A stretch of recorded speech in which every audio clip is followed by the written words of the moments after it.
Hello my dear students, welcome करता हूं मैं भारत पंचारी और केमिस्ट्री गुरुजी अगेन आप सबका एक बहुत ही ज़्यादा इंपॉर्टेंट वीडियो में। तो क्लास 12 केमिस्ट्री बोर्ड्स में सबसे ज़्यादा स्कोरिंग चैप्टर है इलेक्ट्रोकेमिस्ट्री। 9 मार्क्स का आने वाला और बच्चों को कंफ्यूजिंग लगता है। इस पूरे चैप्टर को हम लोग बढ़िया से रिवाइज कर लेने वाले हैं। 30 मिनट्स के अंदर हर एक टॉपिक को हम लोगों ने कवर किया है और इस लेक्चर में बढ़िया बढ़िया नोट्स यूज किए हैं। वो फ्री ऑफ कॉस्ट मिल जाएंगे आपको हमारे टेलीग्राम चैनल पर, जो कि भारत पंचाल सर के नाम से है। आप इसको पढ़िए, कुछ डाउट्स आते हैं तो कमेंट सेक्शन में बताना है। और येस, अगर आप चाहते हो कि मैं इसका डिटेल्ड वन शॉट लूँ जो 4 घंटे का हो, जिसमें सारे क्वेश्चन पूरा डिटेल में कवर हो जाए, कमेंट सेक्शन में जरूर आना। जब आपके 500 कमेंट आ जाएंगे ना, तो एक बढ़िया सा वन शॉट आ जाएगा भाई, उससे बाहर तुम्हें कुछ भी पढ़ने की जरूरत नहीं पड़ेगी। और आपके लिए 2 गिफ्ट है। अच्छा, ये नोट्स जो है इस लेक्चर में यूज किए हैं वो फ्री ऑफ कॉस्ट मिल जाएंगे टेलीग्राम चैनल पर, जो कि भारत मिताल सर के नाम से है। और गिफ्ट नंबर 1 ये है कि आप सबके लिए एक बहुत बढ़िया सी केमिस्ट्री की बुक डिजाइन की है, और ये बुक कर लोगे और कुछ करने की जरूरत नहीं है। इस बुक में वो सब कुछ मिलेगा जो आपको टॉपर बना सकता है। मैं बुक की हैंड ऑन फील बताता हूँ। इस तरह से बुक की हार्ड कॉपी आपके पास पहुंचेगी। बुक का लिंक डिस्क्रिप्शन में मिल जाएगा। इस तरह से ये बुक है भाई। कोई भी मार्केट में ऐसी बुक तुम्हें नहीं मिलेगी जिसमें बढ़िया से कलर्ड नोट्स हो। सारे के सारे बढ़िया मेरे हैंड रिटन शॉर्ट नोट्स हैं।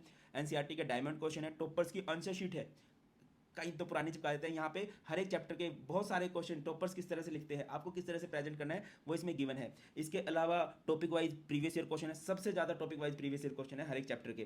कंपिटेंसी बेस्ड क्वेश्चन है और नया पैटर्न है, तो नए सिलेबस के रीजन असर्शन, केस स्टडी, वो भी बहुत अच्छे से इंक्लूड किया गया है। लिंक डिस्क्रिप्शन में मिल जाएगा। और अगर आपको ये है कि सर मैं ऑफलाइन जा रहा हूँ, ऑनलाइन जा रहा हूँ, बट केमिस्ट्री की फील्ड मुझे आपके साथ आती है, मुझे डेली आपके साथ पढ़ना है, तो आपके लिए वॉरियर बैच है केमिस्ट्री का, ठीक है, जिसमें Monday to Friday regular live class होती है और हर एक टॉपिक को फील करा दिया जाएगा भाई। और अगर आप इसको अच्छे से फॉलो कर लेते हो, रेगुलर क्लास लगाते हो, तो मैं आपको गारंटेड बोलता हूँ 90+ आपके कहीं नहीं गए, है ना। अच्छे से क्लास लगा लोगे तो इस बैच का लिंक आपको डिस्क्रिप्शन में मिल जाएगा। वॉरियर बैच है, टॉपर्स आई ऐप पर है, और साहू सर के साथ इसका कॉम्बो भी आ जाएगा जो आपके लिए कॉस्ट फ्रेंडली रहेगा।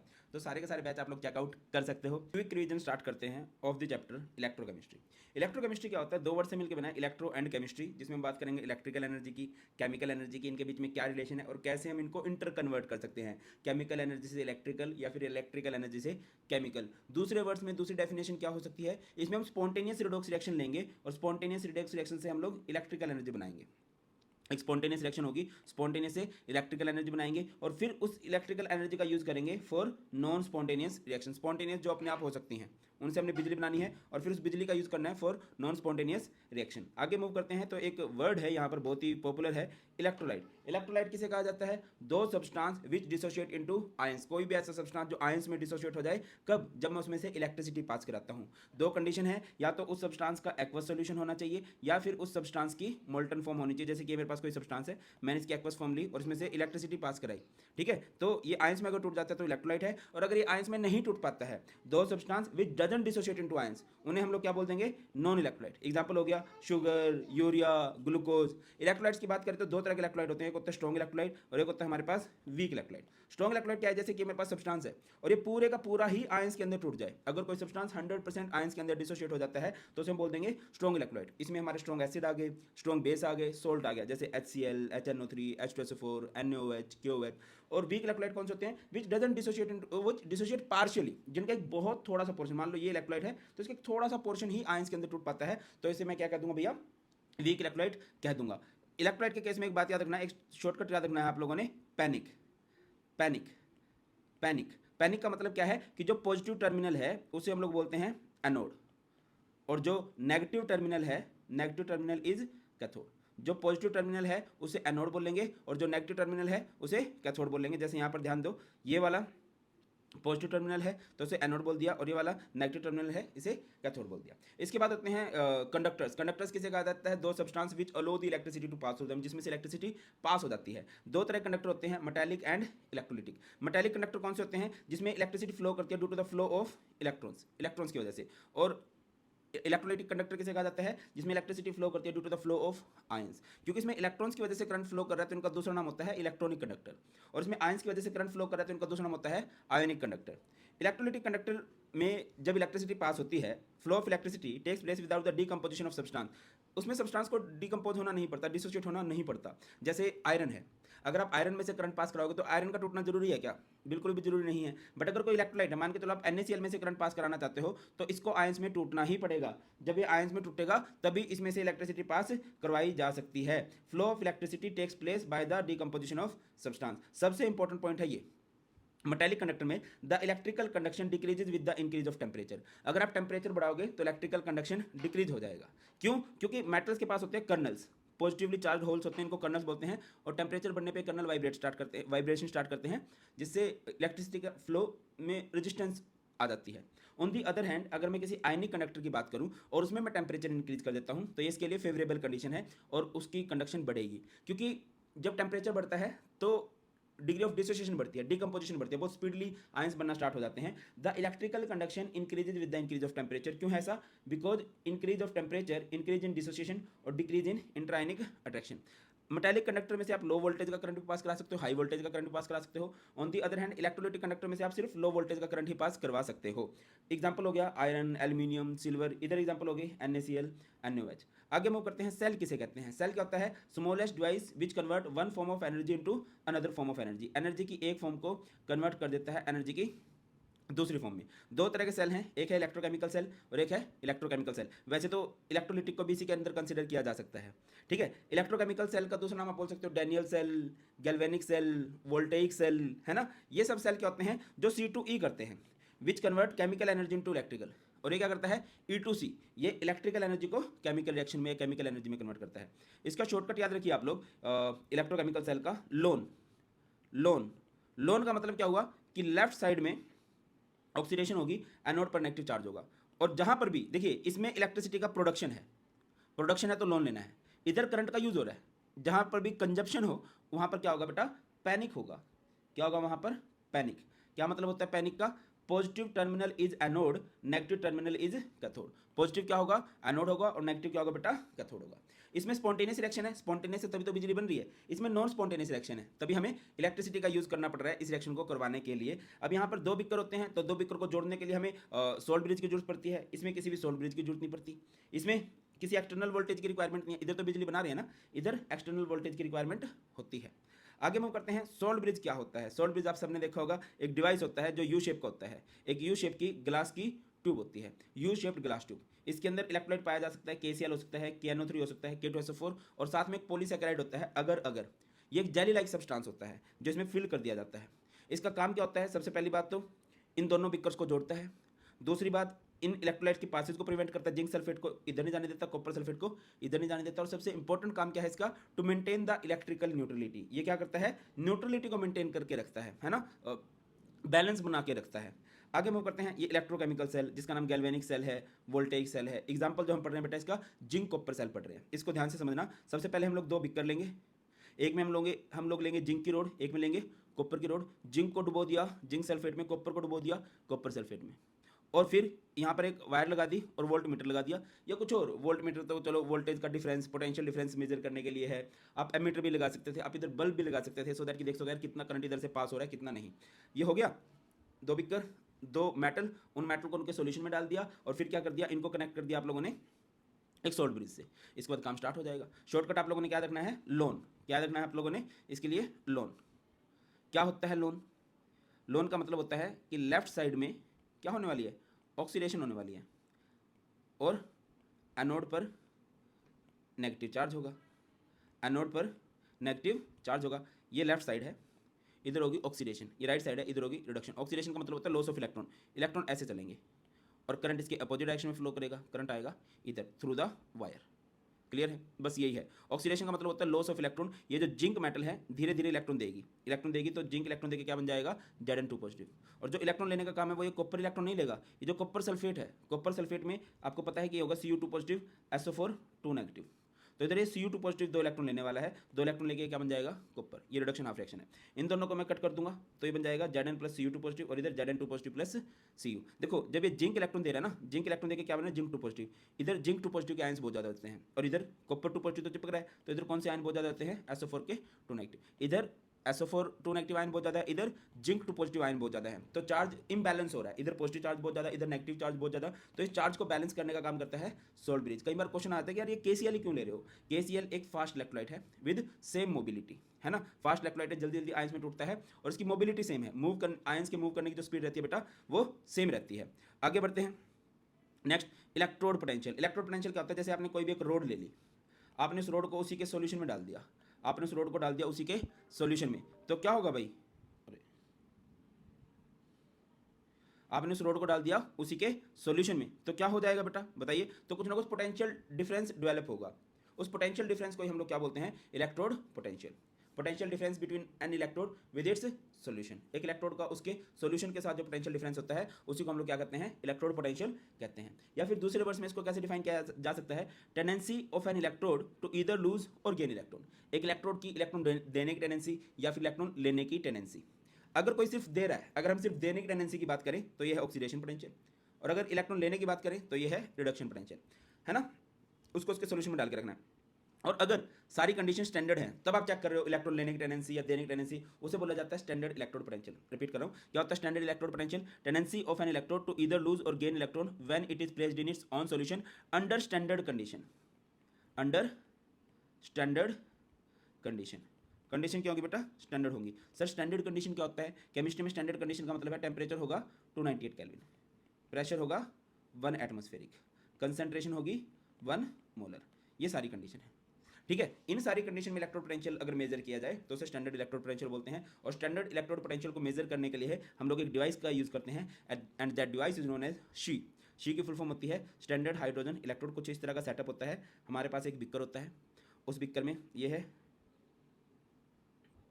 आउटर ग्लास ट्यूब, ये है एक इनर ग्लास ट्यूब, और इसके अंदर हम डालते हैं प्लेटिनम की वायर और नीचे डालते हैं प्लेटिनम का फॉइल जिसके ऊपर कोटिंग की गई है प्लेटिनम ब्लैक की, और फिर यहाँ से साइड से हाइड्रोजन गैस डाली जाती है, कहाँ पर, at 298 kelvin temperature and 1 atmospheric pressure.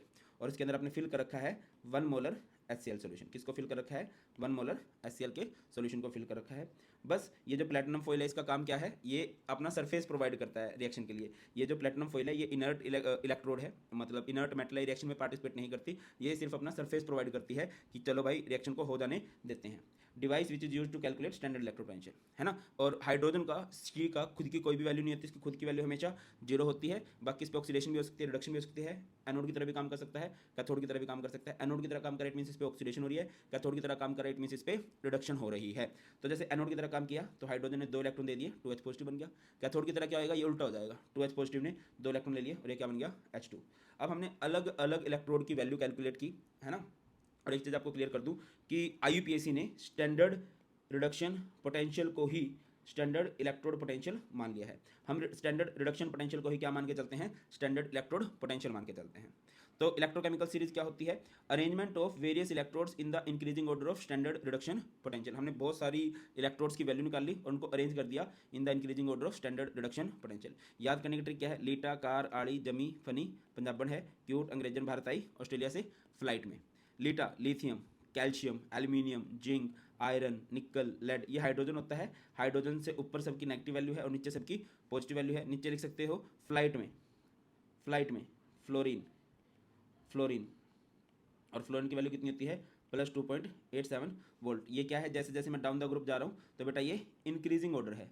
किसका इंक्रीजिंग ऑर्डर है, ये increasing order of standard reduction potential. Standard reduction potential का इनके लिए एप्लीकेशन है calculation of EMF of a cell, electromotive force of a cell, या कह लीजिए standard electrode potential of a cell. तो इसके लिए सिंपल सा फॉर्मूला रहेगा, अगर आपको सेल नोटेशन दे रखी है तो E note right minus E note left, और E नोट का मतलब होता है स्टैंडर्ड रिडक्शन पोटेंशियल या कह लीजिए स्टैंडर्ड इलेक्ट्रोड पोटेंशियल।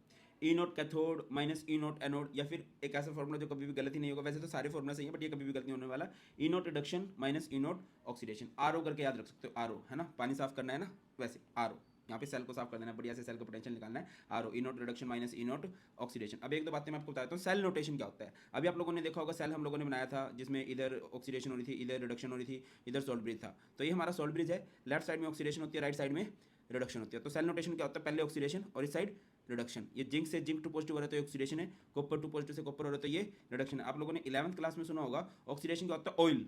क्या याद रखना है इसके लिए, oil. Oxidation is loss of electron and reduction क्या होता है बेटा, रिग मतलब reduction is gain of electron. इसमें इलेक्ट्रॉन का गेन होता है, इसमें लॉस होता है, इलेक्ट्रॉन दूर जा रहे हैं तो मतलब क्या होगा, नेगेटिव चार्ज डिक्रीज होगा, पॉजिटिव चार्ज इंक्रीज होगा। रिडक्शन में गेन हो रहा है, इलेक्ट्रॉन लिए जा रहे हैं तो नेगेटिव चार्ज इंक्रीज होने वाला है, पॉजिटिव चार्ज डिक्रीज होने वाला है। अच्छा, जैसे कि हमें एक रिएक्शन दे रखी है Zn plus Zn2 positive, Cu2 positive plus Cu, यहाँ फिर से हमें E नोट सेल निकालना है। कैसे निकाल सकते हैं, कंपेयर कर दो जिंक को जिंक के साथ और कॉपर को कॉपर के साथ। तो अगर आप इसका E नोट सेल निकाल लोगे, कैसे होगा E nought cell, E nought reduction minus E nought oxidation.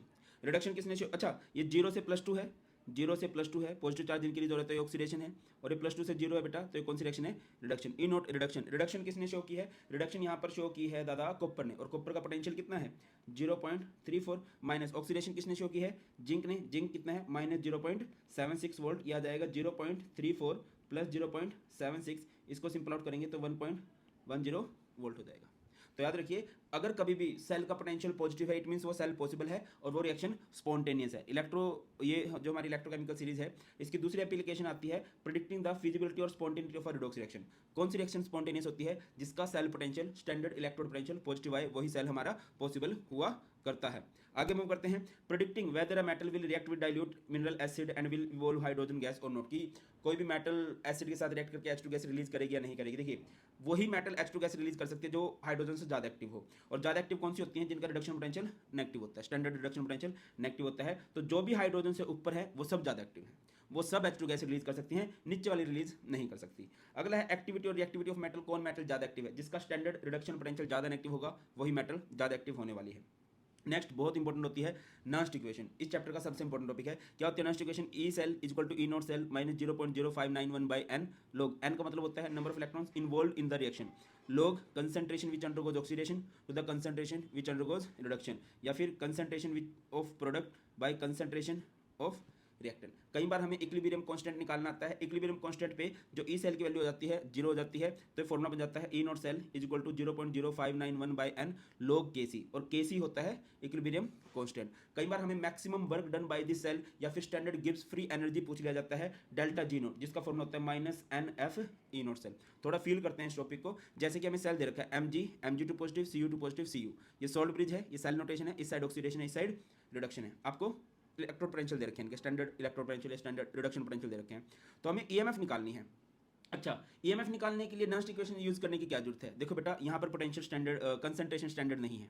Standard condition क्या होती है? 1 मोलर, और अगर कंसंट्रेशन 1 मोलर नहीं है मतलब नॉस्ट इक्वेशन आएगी। ठीक है, तो पहले ई नोट सेल निकालना पड़ेगा। ई नोट सेल का फॉर्मूला क्या होता है? ई नोट राइट माइनस ई नोट लेफ्ट। राइट में कौन है? कॉपर, कॉपर की वैल्यू है 0.34, माइनस लेफ्ट में कौन है? मैग्नीशियम, मैग्नीशियम की वैल्यू कितनी है? -2.37। इसको सिंपल आउट करेंगे तो 2.71 वोल्ट। एक क्वेश्चन पूछूं, क्या ये सेल पॉसिबल है? यस इट इज पॉसिबल, क्योंकि हमारा सेल का पोटेंशियल पॉजिटिव आ रहा है। अब यहाँ पर नॉस्ट इक्वेशन लगाएंगे, E cell is equal to E not cell minus 0.0591 by N log concentration which undergoes oxidation. Ionic form लिखनी है। ऑक्सीडेशन किसने शो की है? देखिए, ये सोल्ड ब्रिज है, सोल्ड ब्रिज के लेफ्ट साइड में ऑक्सीडेशन होती है, उसकी ionic form Mg2 positive, right side में ये रिडक्शन है, ये नीचे आ गया। ठीक है, अब इसकी कंसंट्रेशन देखो, Mg2 पॉजिटिव की कंसंट्रेशन कितनी है? 0.001। डेसिमल के बाद जितने भी डिजिट है 10 की पावर उतनी माइनस में लिखी जा सकती है, 10 की पावर -3। बाय में Cu2 पॉजिटिव की कंसंट्रेशन डेसिमल के बाद कितने डिजिट हैं? 1 2 3 4, 10 की पावर -4 कैंसिल हो जाएगा, नीचे हो जाएगा 10 की पावर -1, ये 10 की पावर -1 ऊपर जाके 10 हो जाएगा, और log 10 की वैल्यू 1 होती है।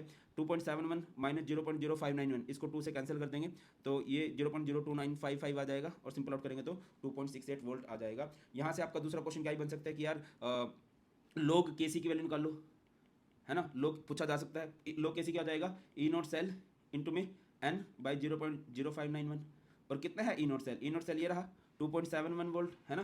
2.71 इंटू में n, number of electron involve in reaction 2 है, बाय में 0.0591। नेक्स्ट आपसे क्या पूछा जा सकता है बेटा? नेक्स्ट आप लोगों से पूछा जा सकता है, क्या पूछा जा सकता है भाई? Delta G note, standard Gibbs free energy. Standard Gibbs free energy क्या हो जाएगी भाई? स्टैंडर्ड गिब्स फ्री एनर्जी हो जाएगी -NF ई नोट सेल, और n यानी कि 2, F यानी फैराडे कांस्टेंट, फैराडे कांस्टेंट की वैल्यू कितनी हो जाएगी? 96,500, और ई नॉट सेल बेटा ये नहीं है, ये तो ई सेल है। ई नॉट सेल कितना है? 2.71 वोल्ट। मतलब कुछ ही पूछा जाता तो हम इसको ऐसे इजीली कर सकते थे। नेक्स्ट एक बहुत इंपॉर्टेंट टॉपिक आता है कंडक्टेंस। कंडक्टेंस का मतलब होता है चालकता, मतलब कितनी इजीली कहीं से करंट फ्लो कर रहा है, वही बेटा जी उसकी कंडक्टेंस होती है। बट उससे पहले हमें पढ़ना पड़ेगा रेजिस्टेंस किसे कहते हैं। It is the obstruction to the flow of electric current, कि कहीं से करंट फ्लो कर रहा है उसमें जो भी ऑब्स्ट्रक्शन ऑफर की जा रही है।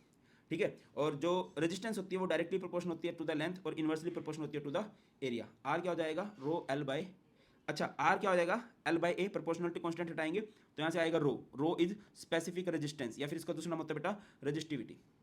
रेजिस्टेंस की यूनिट क्या होती है? ओहम, और रेजिस्टिविटी की यूनिट क्या होती है? Ohm metre. अच्छा, यहाँ से अगर मैं रो का फॉर्मूला करना चाहूँ तो ये क्या हो जाएगा? R into A by L. अब एक होता है कंडक्टेंस। कंडक्टेंस क्या होता है? Inverse of resistance. कंडक्टेंस को जी से रिप्रेजेंट करते हैं, इसका फॉर्मूला होगा 1/r। या फिर कंडक्टेंस को अगर मैं डिफाइन करना चाहूँ तो ऐसे भी डिफाइन कर सकते हैं, it is the ease with which electricity flows through a conductor. कितनी आसानी से कहीं से करंट पास हो सकता है। 1/r को मैं क्या लिखता हूँ? 1/ρ a/l। 1/ρ it's self a constant, इसको हम लोग बोलते हैं कप्पा। कप्पा अपने टाइम में मेरे को कटप्पा याद था, अरे सर आपके टाइम में कटप्पा थोड़ी होएगा, आप तो 1947 के हो, सही कह रहे हो। चलो A by L, A by L, conductance की यूनिट क्या होती है, ओम इनवर्स, मोह या फिर साइमंस बोल देते हैं इसको। और कप्पा को अगर मैं यहाँ से करना चाहूँगा तो क्या हो जाएगा, G into L by A. L by A is also a constant, इसको बोलते हैं सेल कॉन्स्टेंट, और इसको जी स्टार से रिप्रेजेंट करते हैं। किसी भी सेल की लेंथ और एरिया फिक्स होती है तो इसको बोल देते हैं सेल कॉन्स्टेंट। अच्छा अगर ये जो कप्पा है, अच्छा यहाँ से हमने एक फॉर्मूला बनाया ना, अगर आपको दिखाई दे रहा हो, kappa G A by L. यहाँ से कप्पा का मतलब क्या है, कप्पा का मतलब होता है कंडक्टिविटी या स्पेसिफिक कंडक्टेंस। अगर हम इसको डिफाइन करना है, देखो किसी भी कांस्टेंट को डिफाइन करना बहुत ईजी होता है, उसको सामने वाले के इक्वल प्रूव कर दो। और सामने वाले के इक्वल कब हो सकता है, जब इसके साथ वाले वन हो जाए, ये भी वन हो जाए, एरिया भी, लेंथ भी वन हो जाए, तो हो जाएगा। तो कंडक्टिविटी क्या होती है, इनवर्स ऑफ रेजिस्टिविटी, एक डेफिनेशन तो ये हो सकती है।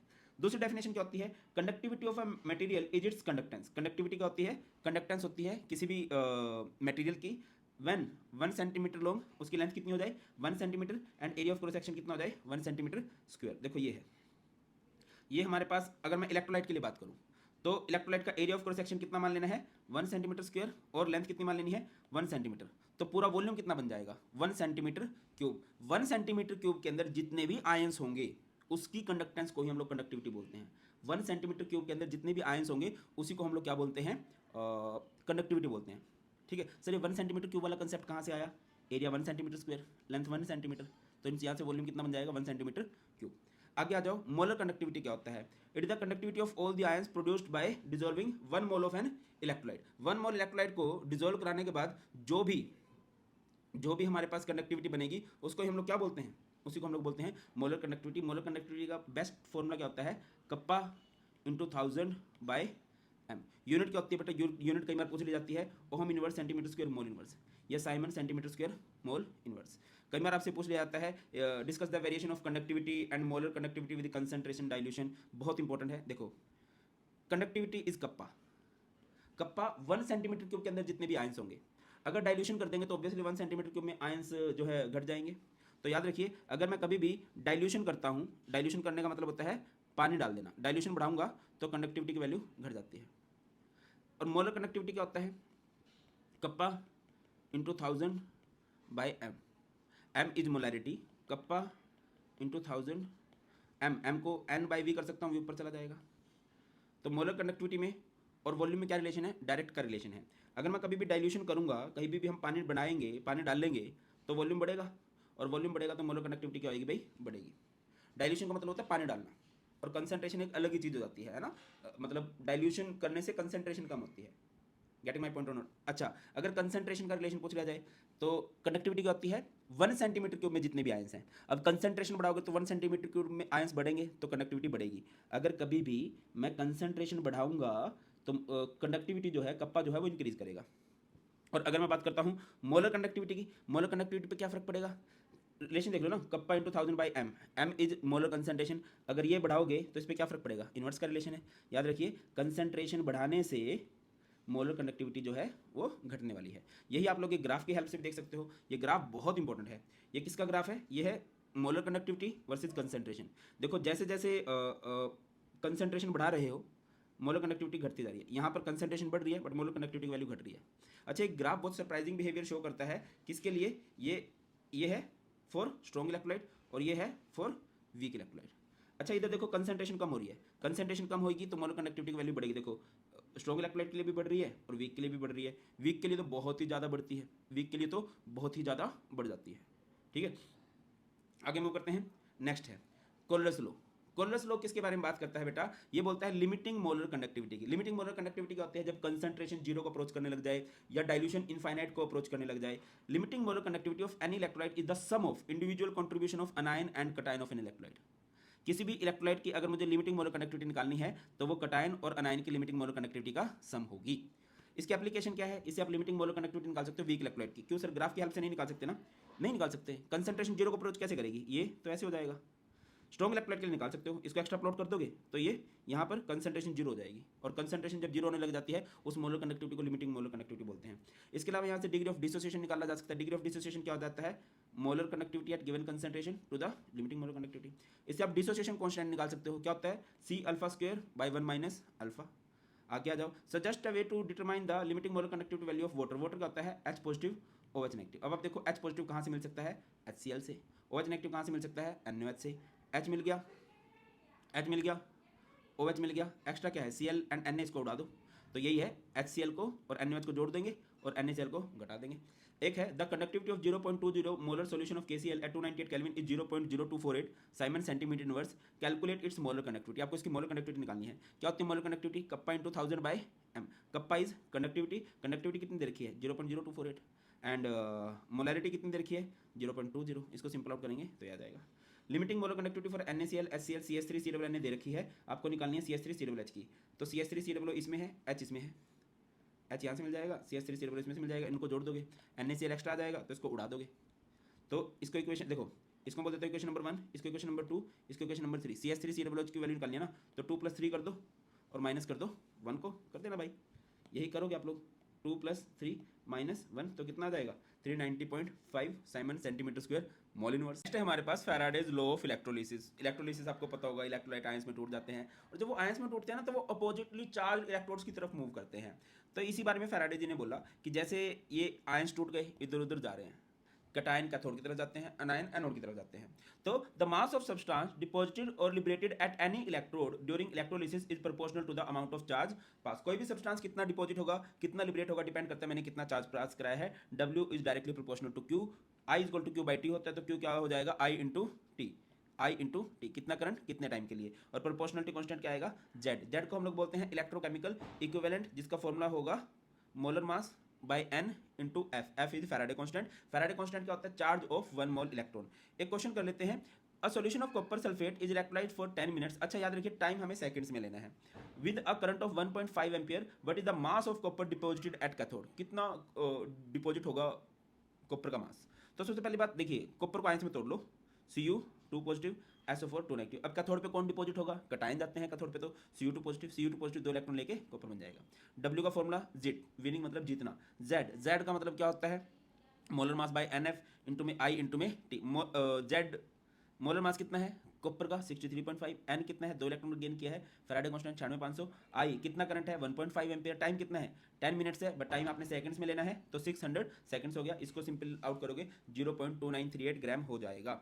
नेक्स्ट हम लोग बात कर लेते हैं सेकंड लॉ की। सेकंड लॉ ने क्या बोला कि अगर आप अलग अलग इलेक्ट्रोलाइट लो और उसमें सेम अमाउंट ऑफ इलेक्ट्रिसिटी पास कराओ तो क्या सेम अमाउंट डिपॉजिट होगा। पहला लॉ क्या बोल रहा है, जितना करंट पास कराओगे, जितना चार्ज पास कराओगे उतना सब्सटेंस डिपॉजिट हो जाएगा। अब आपने 2 इलेक्ट्रोलाइट ले लिए, दोनों में से बराबर करंट पास कराया, क्या दो सेम सब्सटेंस डिपॉजिट होगा। जैसे मैं आप सबको पढ़ा रहा हूँ, क्या सबके सेम मार्क्स आएंगे, ऑब्वियसली नॉट। तो खुद की भी कैपेसिटी पे भी डिपेंड करता है। तो यही है फैराडे का second law, when same amount of electricity pass through two different electrolyte connected in series, amount of substance deposited at electrodes is directly proportional to their equivalent weight. अगर मैं 2 अलग अलग इलेक्ट्रोलाइट्स को सीरीज में connect करूं और उनमें same electricity pass कराऊं तो कितना सब्सटेंस डिपॉजिट होगा डिपेंड करता है उनके इक्विवेलेंट वेट पे। Ag कितना डिपॉजिट होगा, इक्विवेलेंट वेट ऑफ Ag।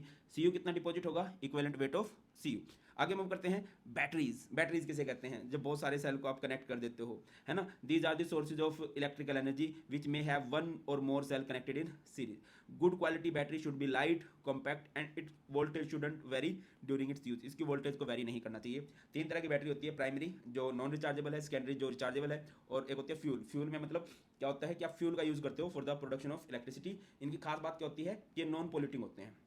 चलो, प्राइमरी बैटरी में क्या है, reaction occur only once after use over a period of time battery becomes dead and can't be reused again. तो सबसे पहले हमारे पास ड्राई सेल है, इसको लेक लेंथ के सेल बोलते हैं। ये इस तरह का सेल होता है, इसको पेंसिल सेल भी हम लोग बोल सकते हैं। एनोड पे जिंक होगा, 2 इलेक्ट्रॉन देगा, Zn2 पॉजिटिव बन जाएगा। कैथोड पे MnO2 है, NH4 पॉजिटिव है, 2 इलेक्ट्रॉन लेके वो क्या बन जाएगा Mn2O3 2NH3 H2O। और इसकी वोल्टेज वेरी करती है फ्रॉम 1.3 टू 1.5 वोल्टेज, क्योंकि रिएक्शन आयनिक है। ऑन दी अदर हैंड एक मर्क्यूरी सेल होता है। मर्क्यूरी सेल क्या होता है, बटन सेल जो घड़ियों में डाला जाता है ना। इसमें एनोड पर क्या होता है Zn 2H positive, zinc 2 electron दे देगा और ये क्या बन जाएगा ZnO प्लस H2O। कैथोड पर क्या होने वाला है HgO प्लस H2O 2 इलेक्ट्रॉन, ये जो है ये लॉस हुआ, इधर ये गेन हो जाएगा, ये बन जाएगा Hg प्लस 2OH नेगेटिव। अगर आप इसकी ओवरऑल रिएक्शन में देखो तो कोई भी आयन इन्वॉल्व नहीं है। सिंस कोई भी आयन इन्वॉल्व नहीं है तो इसकी रिएक्शन नॉन आयनिक होगी। नॉन आयनिक होगी तो इसकी वोल्टेज वेरी नहीं करने वाली है। नेक्स्ट हमारे पास आती है सेकेंडरी बैटरी। सेकेंडरी बैटरी जो रिचार्जेबल होती हैं, जिसका सबसे फेमस एग्जांपल है लेड स्टोरेज बैटरी, जो इन्वर्टर की बैटरी होती है ना। इसमें बेटा 3 इलेक्ट्रोड्स लेड की होती हैं और ये लेड की प्लेट एनोड का काम करती हैं, फिर 3 लेड ऑक्साइड की होती हैं जो कैथोड का काम करती हैं, और इसके अंदर इलेक्ट्रोलाइट होता है 38% H2SO4 सॉल्यूशन। अगर मैं रिएक्शन की बात करता हूँ ड्यूरिंग डिस्चार्जिंग, तो लेड 2 इलेक्ट्रॉन दे देगा और SO4 नेगेटिव के साथ जुड़ के क्या बन जाएगा, PbSO4। एट कैथोड पे क्या हो जाएगा, PbO2 प्लस SO4 नेगेटिव, ये 2 इलेक्ट्रॉन भी 4H पॉजिटिव, ये सारे के सारे जुड़ के PbSO4 एंड 2H2 बन जाएगा। और यहाँ से ओवरऑल सेल रिएक्शन लिख देंगे, 2 इलेक्ट्रॉन से 2 इलेक्ट्रॉन कैंसिल। ये है ड्यूरिंग डिस्चार्जिंग। रिचार्जिंग में क्या हो जाएगा, रिएक्शन उल्टी हो जाएगी, एनोड पर क्या आ जाएगा, ये लेफ्ट में आ जाएगा और ये राइट में, है ना, और कुछ नहीं है। ठीक है, और आगे बात करें इसका यूज कहाँ पर किया जाता है, ऑटोमोबाइल्स, पावर इन्वर्टर्स के अंदर इसका यूज किया जाता है। नेक्स्ट है बेटा फ्यूल सेल। फ्यूल सेल को मोस्ट फ्यूचरिस्टिक सेल बोल सकते हैं। Chemical energy from combustion of fuels like hydrogen, methane, methanol, है ना, इनसे आप लोग बिजली बनाओगे और इलेक्ट्रिकल एनर्जी में इसमें एक तरफ से H2 गैस डाली जाती है, एक तरफ से O2 गैस डाली जाती है, और अंदर एक्वस इलेक्ट्रोलाइट है जो NaOH KOH हो सकता है। कैथोड पर क्या होगा, कैथोड से पहले एनोड पर क्या होगा, हमने ऊपर कर लेनी चाहिए इस रिएक्शन को। एनोड पर क्या होगा,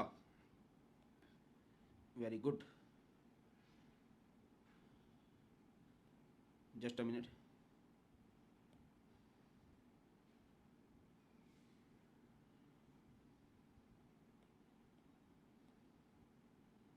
कुछ इस तरह से होता है। सबसे पहली बात एनोड, लॉस ऑफ इलेक्ट्रॉन होना चाहिए पहले ना। 2H2 4 इलेक्ट्रॉन दे देगा, 4OH नेगेटिव के साथ जुड़ के 4H2 बन जाएगा। कैथोड की साइड से क्या है, O2 है, O2 यहाँ से 4H2 में से 2H2 लेगा और 4 इलेक्ट्रॉन लेगा, बन जाएगा 4OH नेगेटिव। अपोजिट साइड की सेम चीज़ें कैंसिल हो जाएंगी, 4OH नेगेटिव से 4OH नेगेटिव, 4 इलेक्ट्रॉन से 4 इलेक्ट्रॉन, 2H2 से 2H2, 2H2 plus O2 plus 2H2 बन जाएगा। और ये बहुत बढ़िया सेल है, 70% एफिशिएंसी है, किसी की भी 70% एफिशिएंसी नहीं होती है, और नॉन पोल्यूटिंग है, और इसका साइड प्रोडक्ट भी वाटर है जिसका ड्रिंकिंग पर्पज के लिए यूज़ किया जा सकता है। नेक्स्ट हमारे पास होता है कोरोजन। कोरोजन क्या होता है, the eating away of a metal by atmospheric gases, है ना, किसी भी मेटल का धीरे धीरे खत्म हो जाना। ये आप लोगों ने आई थिंक 10th क्लास में भी पढ़ा होगा कोरोजन नाम का टॉपिक। और सिल्वर जो है वो थोड़ी ब्लैकिश हो जाती है, कॉपर जो है थोड़ा ग्रीन हो जाता है, और जो आयरन है वो रेडिश ब्राउन हो जाता है। और आयरन के केस में इसका स्पेसिफिक नेम होता है रस्ट, है ना, और रस्ट का फॉर्मूला क्या होता है, Fe2O3X H2O, और नाम होता है इसका हाइड्रेटेड फेरिक ऑक्साइड। कौन कौन से फैक्टर्स हैं जो कोरोजन को अफेक्ट करते हैं, सबसे पहला इंप्योरिटीज़, अगर इंप्योरिटी ज़्यादा होगी जंग जल्दी लगेगा। इलेक्ट्रोलाइट्स, इलेक्ट्रोलाइट ज़्यादा होंगे तब भी जंग जल्दी लगेगा। प्रेजेंस ऑफ CO2 होगा, मतलब कुछ भी यार चीज़ है तो वो बढ़ाएगा ही। ठीक है, position of metal in EMF series, अगर कोई मेटल ज़्यादा एक्टिव है तो वो जल्दी खराब हो जाएगी। Presence of protective coating, protective coating है तो वो मेटल प्रोटेक्ट की जा सकती है। प्रिवेंशन, कोरिजन से बचाया कैसे जा सकता है, बैरियर प्रोटेक्शन कर दो, उसके ऊपर आप लोग क्या कर दो, पेंट वगैरह कर दो, ग्रीस कर दो, है ना।